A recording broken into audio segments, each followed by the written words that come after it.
years. I met back in, I'm going to guess 1995, 1996 was a big inspiration for me. And I'm so blessed to have him here on our show today. Stay tuned. This is going to be an amazing Coach's Corner.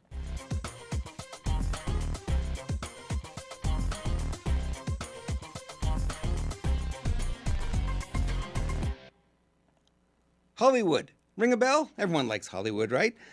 Well, my guest today is Kurek Ashley. Kurek was a trainer at the Life Mastery event in Hawaii, of all places I was at. It was really a lot of fun. I think it was back in 1996, I'm going to guess, and maybe 97, but I think maybe it was 96. And we would get up every morning. Tony Robbins would keep us in the room till, 2 o'clock in the morning or so. And then we'd get up real early and get out on the lawn with Kurek Ashley, and he would give us these exercises to do, and it were amazing. I noticed right away that, when I was standing up for the rest of the day, shoulders were back, I was standing taller, I had a lot more energy, and it really connected with me. And I decided I got to meet this guy, I got to find out more about him. And we became friends. And I used to, I was living back on Long Island. I used to call him every once in a while, and he inspired me to get into juicing and healthy foods and eating organically. And he's been a big inspiration. And it's so good to have him back. It's been a while. He's been working with actors. He's been working with athletes. He's got systems that really help people perform at much higher levels than they would normally. And he's a really good guy to know. If you don't know him, you're gonna meet him today, and I think you're gonna love him as much as I do. Kurek, welcome to the program, my friend. Well, Robert, it is awesome. And, talking earlier, 25 years. I know. Too long, crazy. Huh?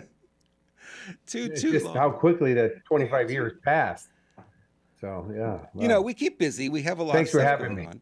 And yeah, it's really a blessing to have you here. I was really looking forward to this. I saw that you pop up in the feed. I'm like, you know what? We need to have Kurek on the show and have a conversation where we can share it with everyone, because I think this is real important. Now, you're not in Redondo Beach anymore. You've moved quite a ways away.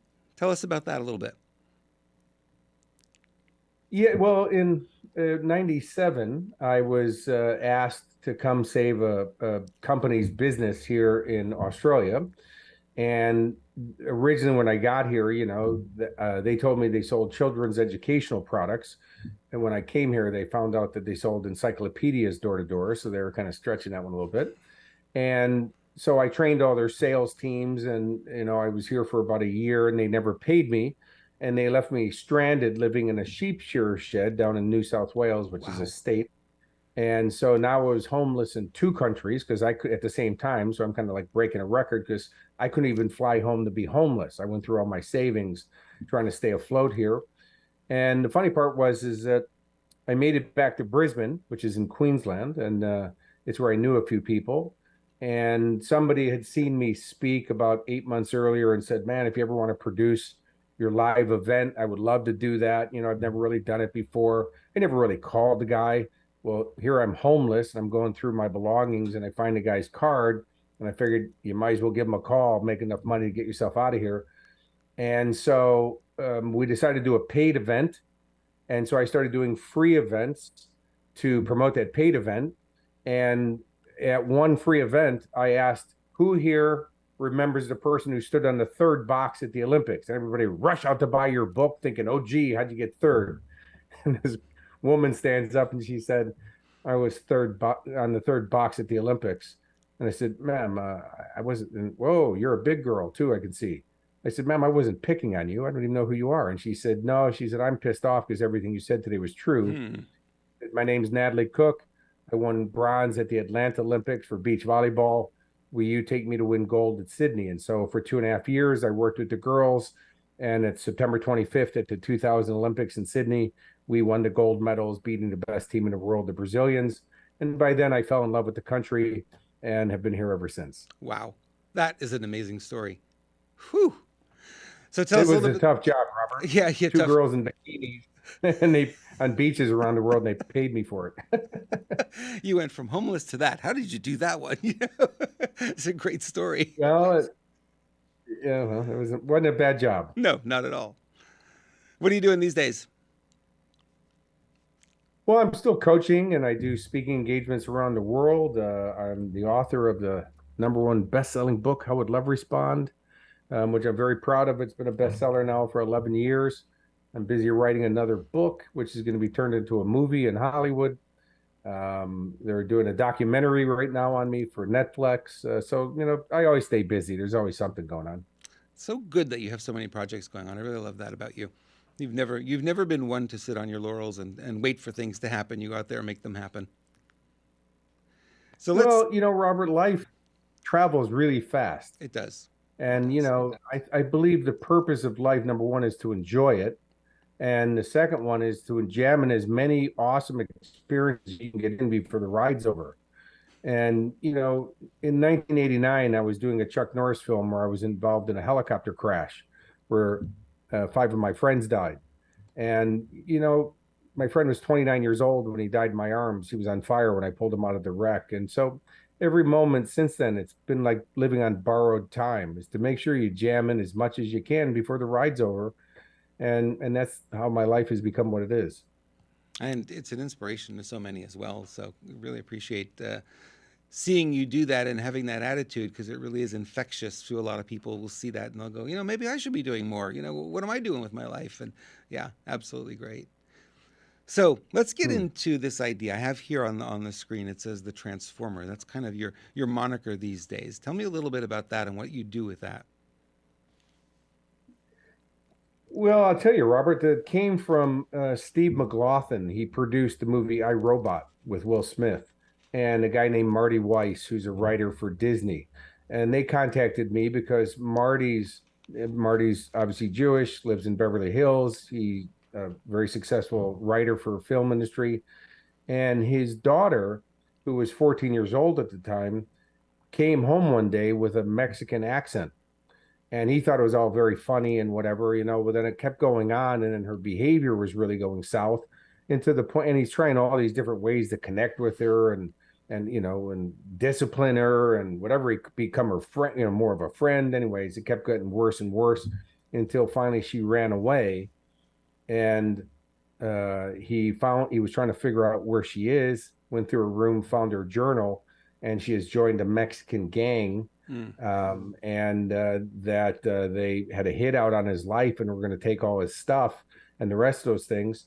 And then talking to other parents in Beverly Hills, that this is a very rampant problem, that people find that whole gang life glorious and glamorous because of Hollywood and videos and the rest of those things. And so he had to send her to a deprogramming camp in Montana for 2 years at a like $200,000 a year cost. And so they were saying, "Hey, we need to do a TV show on this, to help people, because it's a problem, not just this problem, but also kids going south. Here in Australia, we have the highest youth suicide rate of any country per capita in the world, Wow. which doesn't make sense considering we have no real gang problems, have crack and the rest of those things. But it's just people have no hope." And so they Steve McLaughlin said, "Well, there is only one guy." He goes, "It's Kurek Ashley." He goes, "That's what this guy does." And so they brought me in, and that term, the transformer, got kind of tagged with me. And it's just because transformation, well, the ATION at the end of a word means the experience of. Trans means to go beyond, form means what you have now. So transformation is the experience to go beyond what you have right now. And I guess that's really what I'm kind of famous for doing with people, is helping them transform their lives in all areas: business, health and fitness, happiness, relationships, all those things. All those things make us who we are. And Really. it's Yeah. holistic. I mean, what's the point of being rich if you're sick, or Yeah. being wealthy if Exactly. you're lonely? Yep. People think money's going to solve all my problems. The problem is, unless you work on yourself, the money's going to amplify your problems. If you're lonely now and you buy a big house to move into, well, now you're really going to be lonely because now you have a lot of rooms to be lonely in. Or you So have a it's lot of people who pretend to be friends and really aren't. They're there just for the money. it's yeah. Then So you're it's even about lonelier. learning how to be balanced. Yeah. And then you see a lot of spiritual people, yoga and mindfulness, and they're broke.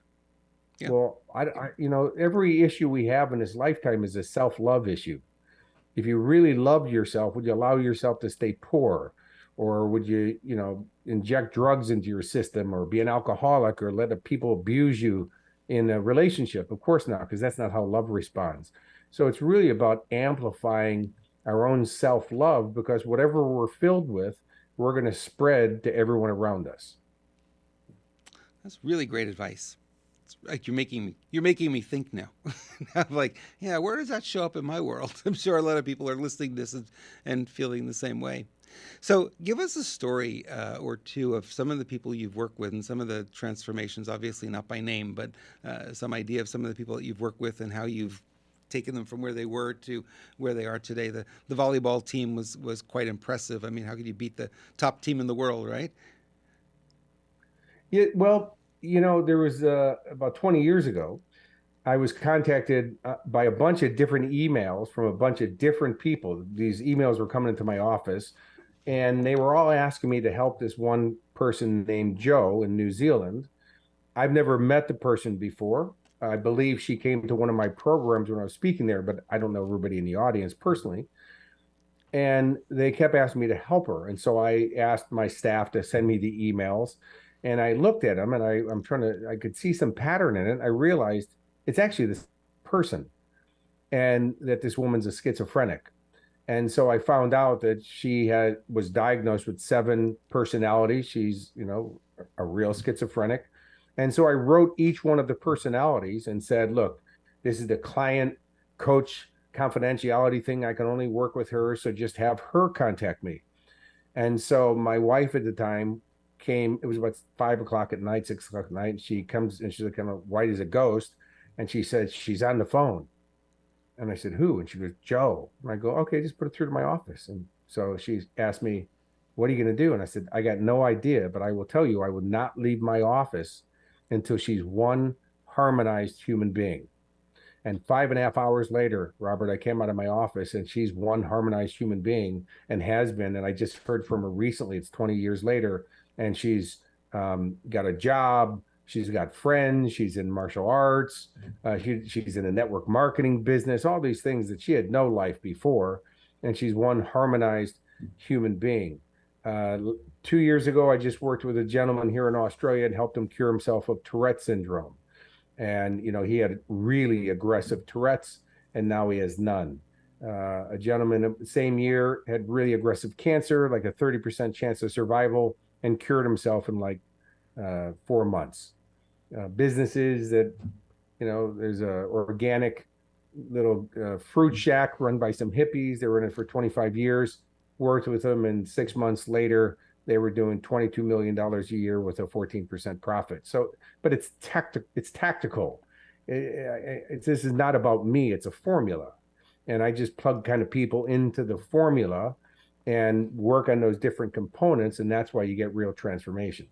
Let's talk a little bit about that formula because I think that people would resonate with really understanding. It's like a lot of us go through life haphazardly or fly by the seat of our pants, make decisions on the fly, make decisions as things pop up, or we're reserved and go through life in fear and don't make any decisions, and life kind of makes the decisions for us, right?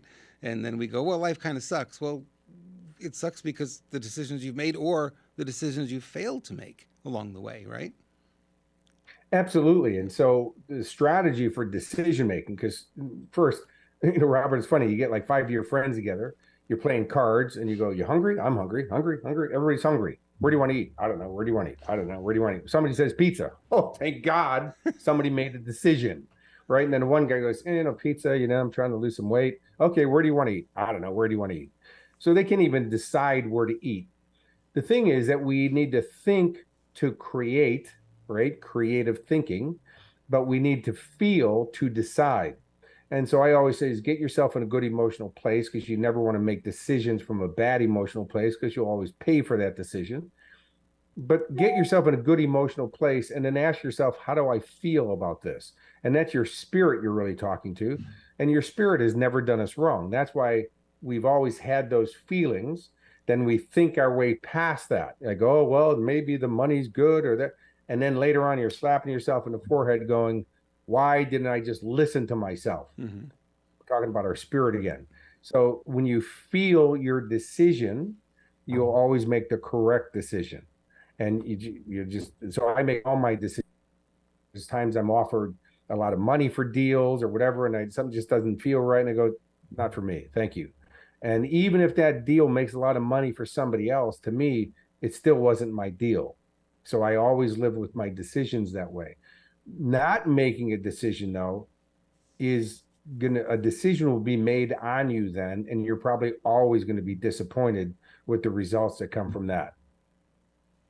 Really true, because you see a lot of people who are going through life right now, especially in the face of COVID and everything that's been going on for the last 4 years, and you see them just they're even more reserved or recoiled, I would call it, than they would normally be. Normally would be out there doing a lot more, but COVID has put the cloud of fear in everybody, and everyone's like, I don't know, I don't know, I don't know, and it was shocking. I don't know how it was where you are, but it was pretty shocking as a business owner to be told by the governor here in California to lock up your business and don't come back until we tell you to.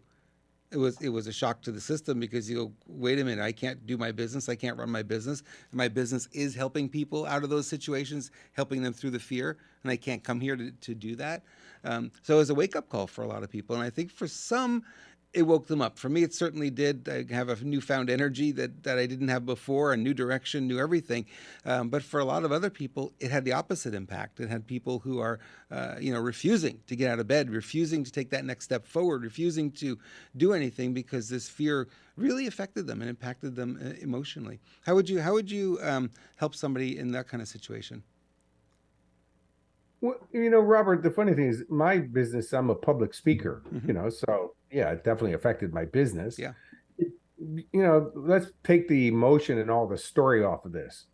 COVID is just another one of those obstacles, one of those challenges that happens in life. It's not COVID, by the way, it's going to be something else, right? Oh, the GFC, the global financial crisis in 2008. It was so cool. We had to give it an acronym, the GFC, and people are jumping out of windows and freaking out. By the way, more people have died from KFC than GFC, but I don't see people killing themselves when they walk by the kernels. Oh, So, true. so part of that formula that we're talking about, first, if you have the right mindset, right? So I've been friends with a guy named Sylvester Stallone since I was like 18 years old, and Sly's always been a great mentor of mine. And in those days, a lot of times I was living in my car and homeless, and Sly always used to say to me that money is a mindset. And I go, well, that's easy for you. You got some.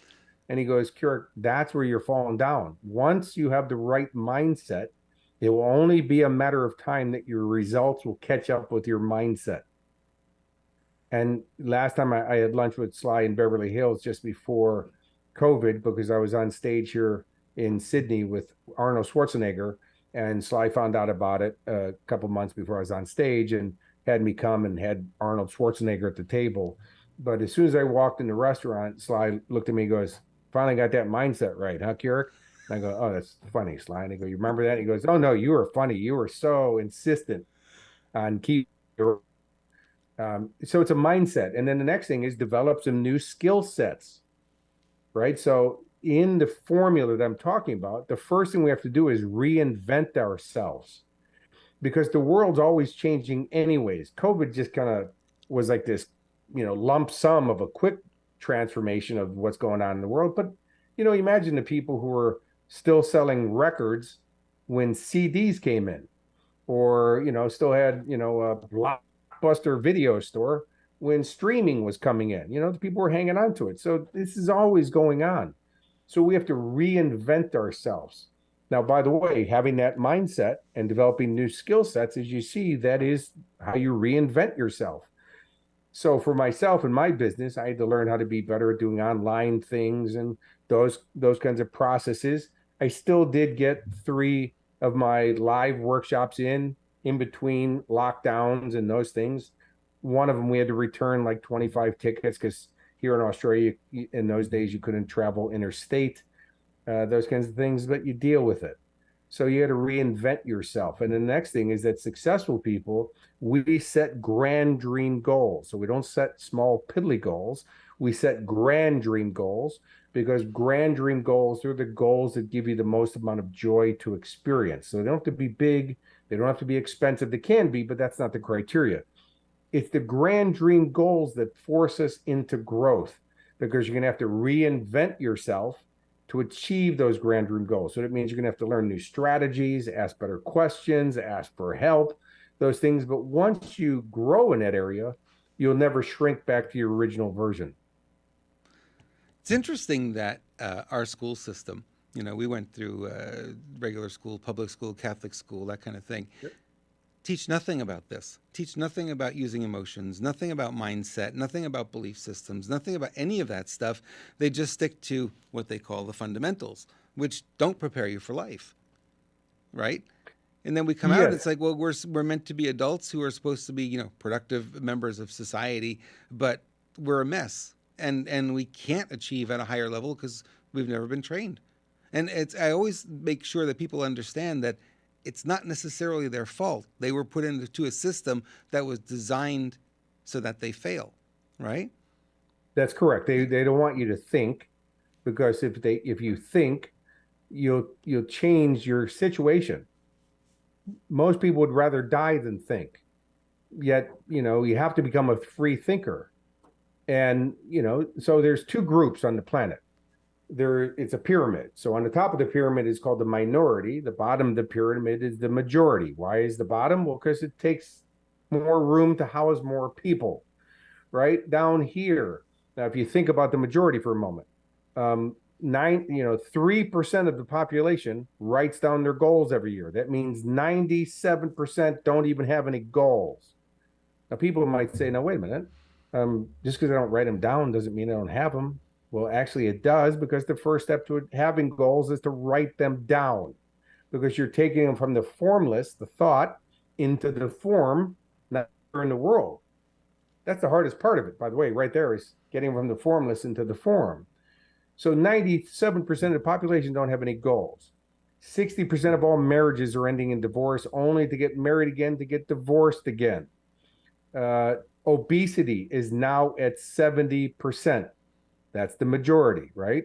The most consumed drug on the planet are known as antidepressants. The most consumed, that would mean most amount of people using it.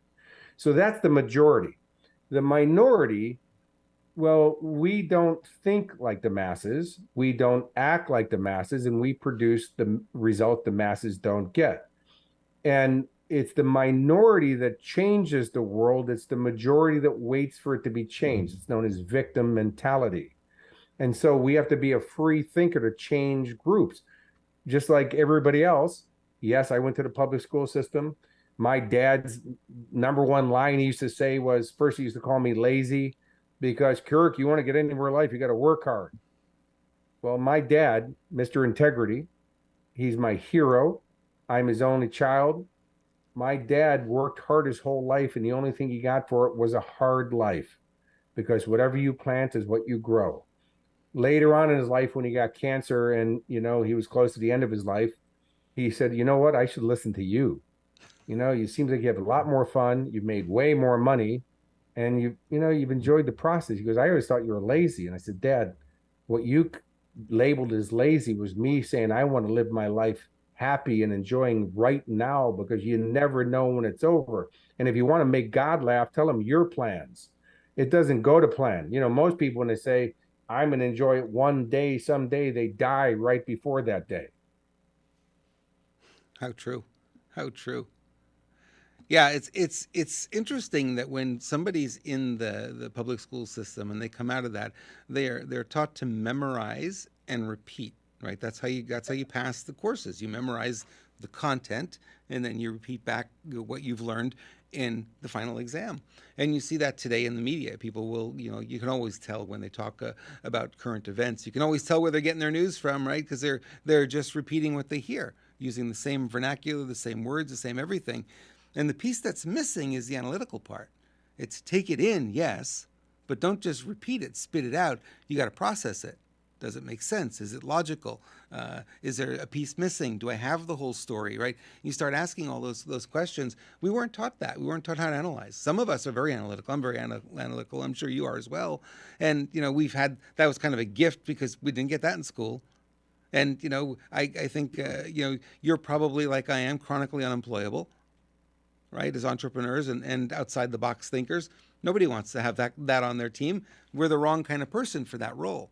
And then when somebody else sees us, they go, either you're lazy, you're dumb, you don't follow the rules. But if you look at the most successful people in our society, that's them.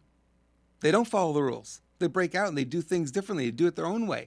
They find another way. They find a way around it. When there's an obstacle, they look at it and they say, okay, there's an opportunity here. Flip the obstacle over, flip it around, look at it from the left, look at it from the right. There's a way under it, over it, around it, or through it. And they're the ones who we cherish in our society. Yet if it's your neighbor, you beat them up, right? So it doesn't make any sense, but that's the way it is.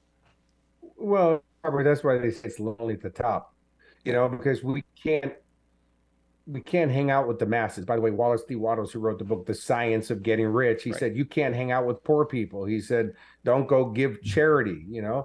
Jesus said teach them how to fish, don't give them a fish, because fish, well, then they're only eat whenever you feed them, but now they're dependent. Yep. And I'm not religious. My mom was Jewish, my dad was Christian. I was just really confused. What are these people doing together? In the end of the Bible, Jesus is walking through a village, a community, and he's with a shopkeeper who the shopkeeper invited him to stay at his house that night. And people are begging Jesus, help me, save me, Messiah, cure me, all this stuff. And he's literally pushing these people away, and he's angry. And he gets into this shopkeeper's house, and the shopkeeper says, Messiah, why are you so angry? He said, because I've taught these people how to do it, and they refuse to do it for themselves. By the way, it's very clear what he's saying. That, we're creators. We have the ability to think, but people would rather die than think. They don't want the responsibility because then, they have nobody to blame. So, Robert, what you were saying is we're also known as the weird ones, Yep. right? So I have 5 brothers and a sister, and I've always been the weird one in the family, right? Because I had thoughts of being out there and being crazy and being in the movies and all that stuff. Then I get in the movies and I'm working with big stars and the rest of those things, and now I have 2 brothers who work in the film industry because I got them jobs, and they're about to retire. They've been in there so long. Then I moved to Australia. Now they're pissed off that, I got my foothold in Hollywood and I'm leaving it. But for me, I wanted to leave Hollywood when I still loved it before I started hating it, but I could see it was starting to turn that corner. Right. It just wasn't what I wanted to do anymore.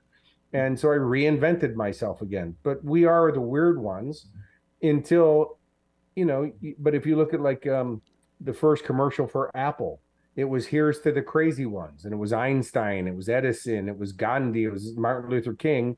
We're the weird ones until pretty soon the weird becomes the norm. And then you're out there reinventing yourself and you're back to being weird. That's just the way it is. And I'm okay about if you call me average or normal, well, that's the insult. Yeah. If you call me weird, I go, thank you. That's awesome. I love that. That means I'm doing something right if I'm weird, if I'm not fitting in. I'm not conforming. I'm not part of. I'm much better than. Yeah, no question. No question.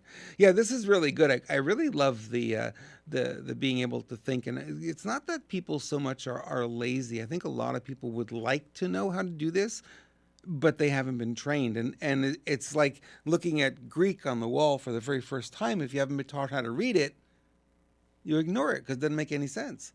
And I think they just don't have the skill sets. And somebody like you coming along and teaching them, that makes a big difference because now they have a door open for them that was never open before. Didn't open in, their parents didn't know, so they didn't get taught by their parents. Then they went into the school system. The indoctrination was pretty intense there. Even back in the 60s, 70s, when we were in school, we were still being indoctrinated, right?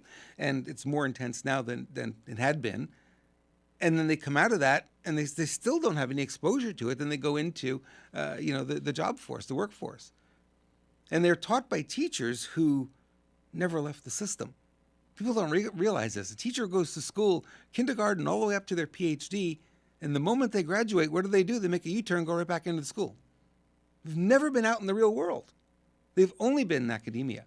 And these are the people that are teaching you how to survive and thrive in the real world. If a teacher can only teach you what they know, how are you learning it? That's why we have someone like Kurek on the show.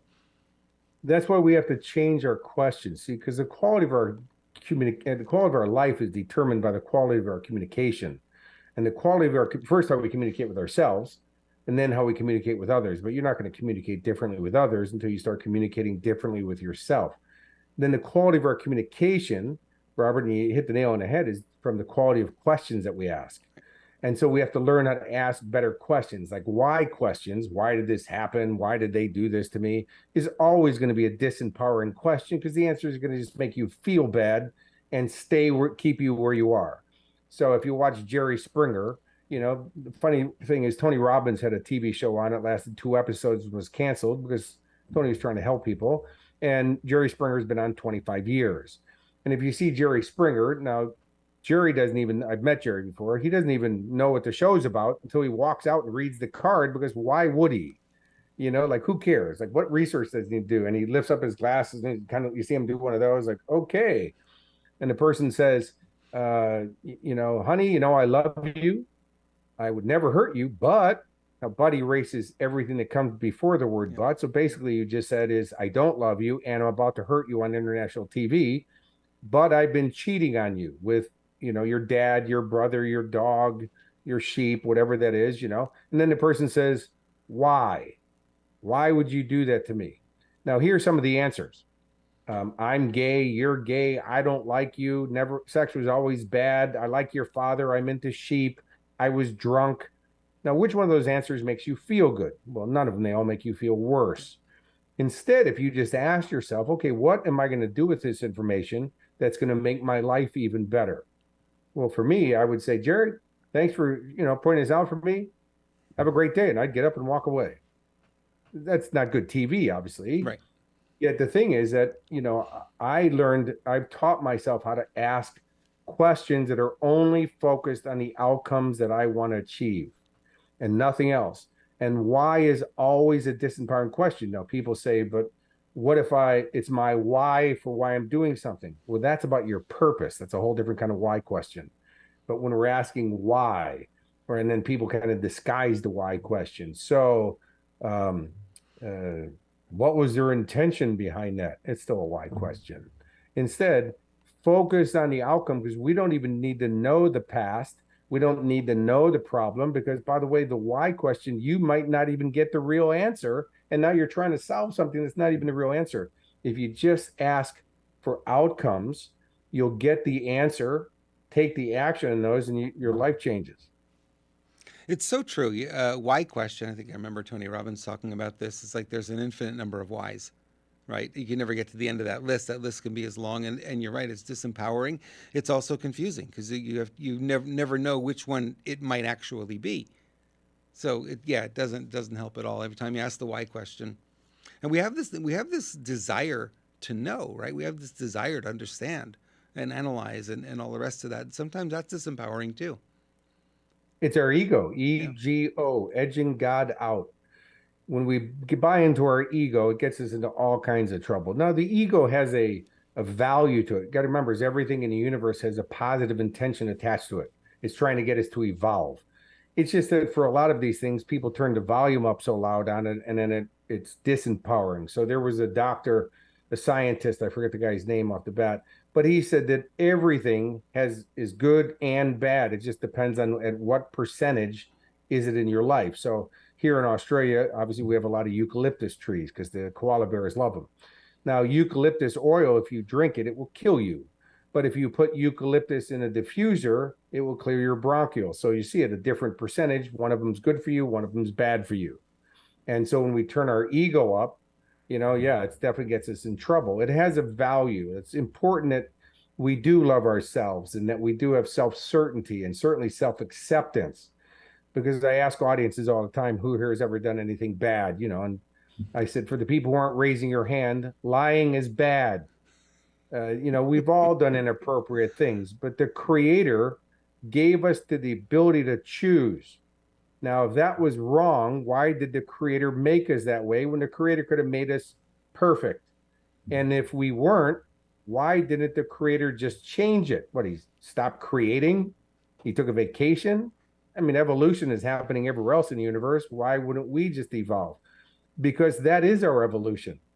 It's our imperfectness that makes us perfect human beings. But instead of buying into, oh, I screwed up, I did something wrong, I hurt somebody, I made an inappropriate choice, if you learn from those things, it will make you a better person. And that was the purpose of that. I love this, Kurek. I love this analogy that you're bringing up. This makes a whole lot of sense. Yeah, you're right. I often, not to get into the religious stuff, but I often ask people about the Bible, and they say, "Oh, the Bible's everything." I said, "So why did God stop talking to us 2,000 years ago?" Dead silence, right? Well, What happened? Jesus is in his own word. Now, the funny part is, Robert, is in New Zealand about 15 years ago. I had two clients, husband and wife, who were very devout Christians. And they started off because they coached with me for a year. And they said, Kurek, please don't pass on your spirituality and your Buddha and all this stuff, because we're devout Christians. I said, I don't sell spirituality. And at the end of the year, one of their things was they had the wife had 14 miscarriages, tried for 13 years to have a baby. Now in her 40s, told it's impossible to have kids. Within 4 months of working with me, she got pregnant. They now have like a 15-year-old named Anthony. And at the end of the coaching year, they said, how is it for a guy who's never read the Bible, you know more about Jesus than we do? And I said, because when you're open, you receive the information. And so they said, if we sent you a Bible, would you read it? And I said, yeah, of course, I'll read it. I mean, I don't have a religion, so don't expect me to turn Christian. I'm not Jewish either. I'm very spiritual. And so I read the Bible, and in it, Jesus, in his own words, in red, right? It means that's his words. He said, even the least among you can do all that I have done and even greater things. And what he's saying is when he says, follow me, he didn't mean follow me like I'm in front of you. He meant follow my instructions, follow what I'm doing, and you'll get the same results. By the way, that would be physics also is cause and effect. Do this, get that response. He was very clear. And that's why at that end, when he's upset, he's saying, I taught you how to do it, and you're refusing to do it for yourselves. And so is the creator stop creating? No, because also in the Bible, it says that man was created in God's image. Well, if God looked in the mirror, what is he seeing? A fat man, white man, black man, oriental man, what man? Woman? Which one? Well, that would be kind of separatist if he was seeing only a white man or only a black man or only a short man or only a man, not a woman.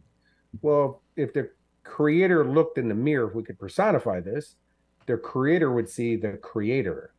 So we were created in God's image, which means we're creators, we're co-creators because we have the ability to think, which then processes into action, which produces the result. And by the way, that's the formula for all creation.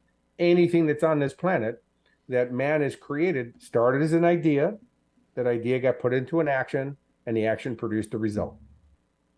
Very true. Very true. Listen to a lot of Esther Hicks, and I'm sure you do as well. And there's a lot of that same kind of content there. It just makes a whole lot of sense. It was the first thing that actually resonated with me as far as the spirituality went. It was like, yes, she's got it, and it's clear, and it's exactly that's the system, that's the formula, that's how the universe works. And it was the first time I got it. Reading the Bible didn't do it. Going to Catholic school didn't do it, but that did it for me. So yeah, you're 100% right on that one. Now, people have, and we're seeing this probably more now than at any time in history, we're seeing a lot more apathy in society. People are not taking action. They should be. They should be standing up. They should be, taking action. In this country, it's the weirdest thing not to see any of that happening.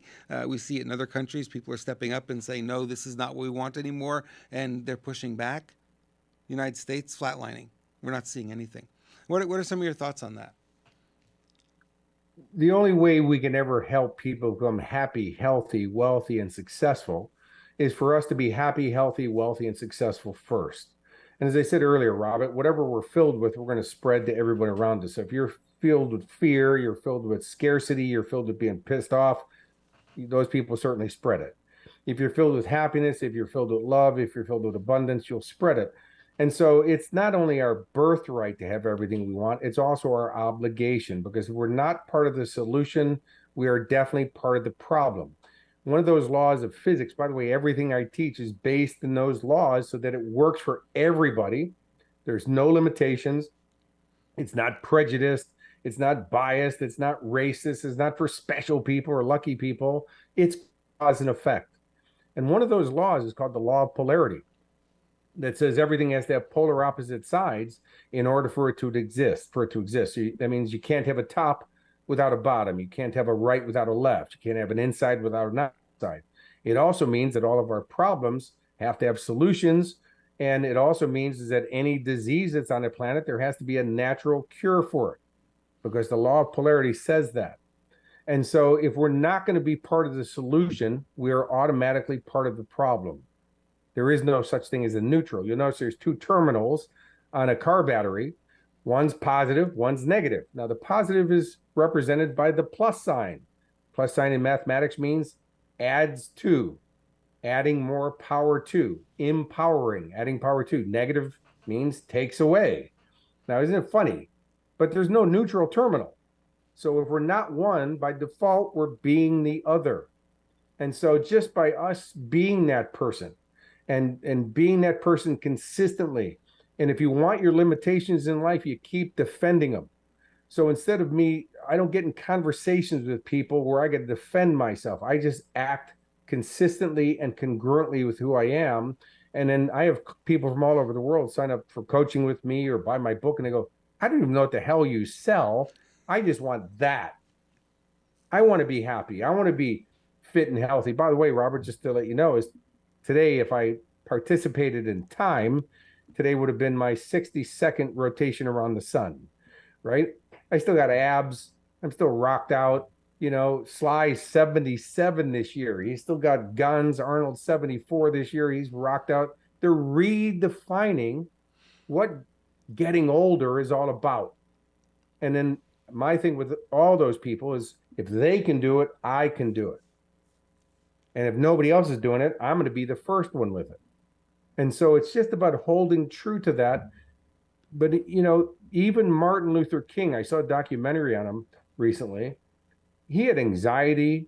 He was having anxiety attacks. He was terrified that his family was going to be hurt. He was going to be killed. Yet he knew, I still got to deliver my message. If I don't, we're in real trouble. And that last night in Memphis, he was going to go speak to a union, right? And he knew that he was going to be killed. He had threats and all kinds of stuff. He knew it. He either got a message or whatever. He was having bad anxiety in his hotel room and decided, and he already told the promoters of the event, I'm not coming tonight. So they were doing the rally anyways, and then he just showed up. And if you watch that last speech, he's looking around the room. He's looking for a gunman. You can see his eyes darting back and forth. And then the next morning he was killed. Martin Luther King, that in that speech says, you can't take me anymore because I've already started the movement. You can't kill me anymore. So true. You might take my body, but I've already started the movement. And he's very clear on his message. So for all of us who are going to want to change this planet, because by the way, if we buy into what's going on, we've already lost. But, you know, what did Jesus do or Gandhi do or anybody who's ever made transformation? By the way, you don't have to be known or famous for doing this. You could be doing it in your family, be doing it in your relationship. You could be certainly doing it with your kids, your community, your country, and the world. And for all of us who are in the public, like myself and yourself, Robert, is that, you know, okay, what message are we sending? And mine is, you know what, I'm kind to everybody. And I always am smiling. And you know, during COVID, I'd walk into the grocery store and ask people who are working there, how you doing? One woman behind the deli counter burst into tears. Yep. She said, you know, everybody's been so mean. You're the first person to just even care enough to ask. But now that COVID's gone, you walk in, everybody knows your name. Yep. Because they remember the way you treated them. So if you fill yourself first, every morning when you wake up, fill your bucket up because it's empty. Every morning when you wake up, fill it up with goodness by doing your affirmations, reading your goals, exercising, meditating, all those things, so that when you walk out the door, your tank is so filled with feeling good, there's no room for people to put their garbage in it and their drama. But if you leave that empty, don't be surprised people throw their garbage in there and you feel bad. Now you're with them. Now you've won them. See, if you hang out with poor, angry, pissed off people, you become one. If you hang out with positive, happy, successful people, you become one because we're a product of our environment. This is so good. We could write a book just on this content alone. This is fantastic. Hey, Doctor, you remember Dr. Bill Toth, right? I'm still very close to Dr. Bill. He calls you the Rock all the time. I know he's always a big fan of yours. Always been. So He, yeah, he you came out. He came out to Australia for my first wedding, did he really? Robert. Wow. Funny thing is, I sent him a list of my goals when I first moved here. Uh-huh. That I was going to take athletes to the highest pinnacle. That I was going to start doing corporate work, and then I would write him when I was knocking down these goals. And so I invited him out to my first wedding, and he said to me, he goes, Kurek, I actually thought you were lying. He goes, I read your goal list, and here you are, one by one, knocking them down. He goes, that was impossible, but here's your two gold medalists standing right here. And they just put the gold medals around his neck, and he's got pictures with the gold medals around his neck. He goes, it's the craziest thing ever. Yeah. I said, why would I lie about it? And he goes, it was just too unbelievable. I go, okay. Believing it is how it became real, though, right? For you. Absolutely. Yeah. Absolutely. And, one of the things that I do with because every team I've worked with, every athlete I've worked with, I don't even know the sport usually, have all won. But I cheat. I choose winners. People who are willing to do what average people aren't willing to do is the first criteria. A lot of times I'll tell them no at the beginning, and I want to see how are they going to respond to it. Are they going to go, no, I'm not taking no for an answer, because that's what average people don't, the successful people do that average people don't, is they don't take no for an answer. They're going, I'm still getting my outcome. If you ever read biographies, autobiographies, study successful people, we all say, I don't know how I'm going to do this, and I'm going to do it anyways. Yep. We'll figure it out on the way, or the information comes to us as we take those steps forward. Yeah, absolutely. Because that's the decision right there. Yep. Yep. And it's the request to the universe to say, hey, help me. This is what I want to create. The universe is there to support us, and it'll bring the information, it'll bring the people, the resources, the money, whatever it is. But you got to have that vision first. It doesn't come from yes, because in life you're going to either evolve or you're going to dissolve. Right. You're either going to grow or decay. Remember, law of polarity. If you're not doing one, you're doing the other. Yep. Well, the universe itself is the totality, has to follow the same laws of the universe, because that is the universe. And so the universe itself also needs to keep evolving. Otherwise, it too will dissolve. So as soon as we start evolving ourselves, the universe comes on board, because it's helping the growth and the transformation of the universe. If not, dissolving is also known as fertilizer. So in the universe, it uses even stuff that's decaying as fertilizer to help everything else grow. Well, here I live in the countryside. I have 14 acres on a farm here on the Sunshine Coast. You'll see that if you drive around on the country roads here, people sell horse poop for like $2 a bag, because that's fertilizer. So my little motto for life is, I'd rather be the plant or the tree instead of the poop fertilizing the tree. Yep. So we're one or the other. And again, that comes from that decision of going, man, I'm going to keep growing, because then the universe gets behind you. But if you just check in with your thoughts and ask yourself, that thought I just had, or that thing I just said, is that helping me get my goals or keeping me from it? Is this making me grow or making me shrink? Am I evolving or dissolving? Is that empowering or disempowering? Now, if it's disempowering or negative, don't go idiot. And now we're being disempowering about being disempowering. That's really disempowering. Mm-hmm.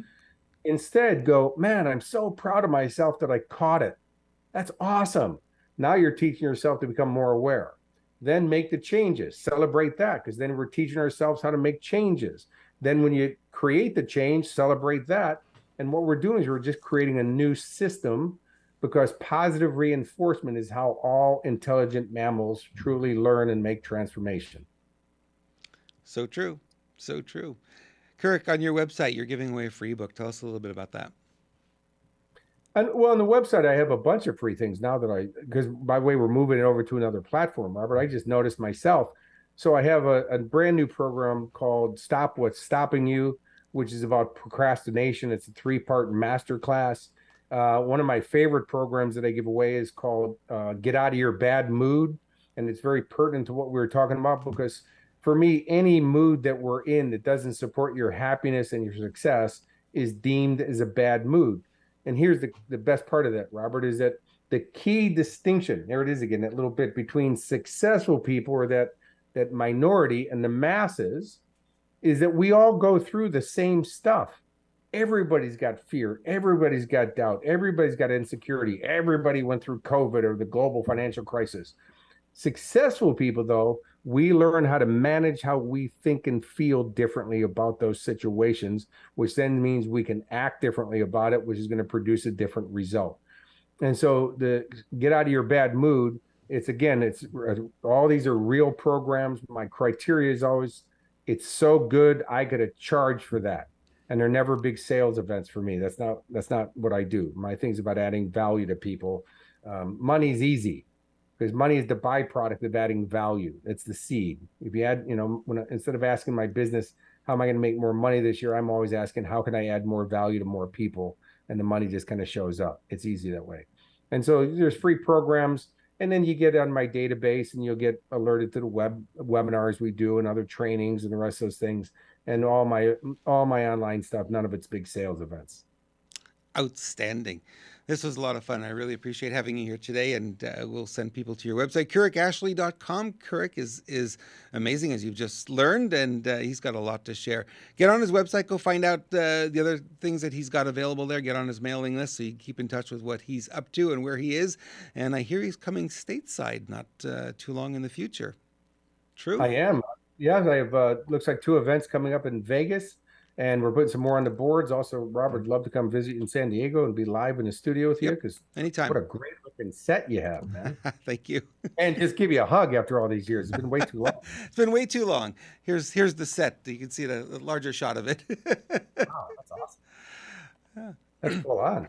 I Yeah, have a sound it's been studio. 25 has been a long time, and it's been but we've always been touching base a little bit here and there. I know our emails have crossed paths several times, and so good to have you here, and so good to be able to spend this time with you. Thank you so much for your time today. Thanks for having me, Robert, and All right. just awesome to reconnect. Thank you too. This was great. All right, everyone, we're going to end the show for today. Thank you so much for watching. If you like it, give it a thumbs up. Please share it with your friends and followers, and we look forward to seeing you on the next edition of